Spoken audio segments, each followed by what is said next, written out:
আসসালামু আলাইকুম। পাওয়ার ট্রান্সফরমারের যে ব্রিদার, এটা হচ্ছে ব্রিদারের ভিতরে যে অংশ, এই যে ছোটো ছোটো গুটি গুটি, এগুলো হচ্ছে সিলিকা জেল। সিলিকা জেলের কাজ হচ্ছে আর্দ্রতা শোষণ করা, ট্রান্সফরমারকে শুকনো আর্দ্রতা মুক্ত রাখা। এই যে দেখেন, এর নিচে কিন্তু ইয়াগুলো পড়ে গেছে অয়েল, ঠিক আছে।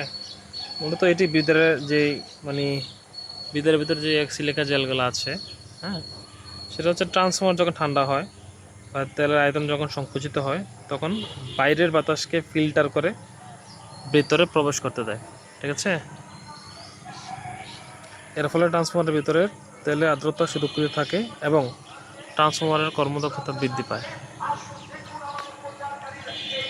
এই দেখুন সিলিকা জেল স্তর স্তর,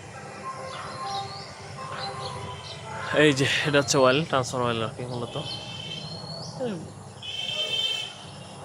এই সিলিকা জেলের চমৎকার কাজ। সিলিকা জেল অন্যান্য ক্ষেত্রে ব্যবহৃত হয়, ট্রান্সফরমার ছাড়াও অন্যান্য ক্ষেত্রে ব্যবহৃত হয়।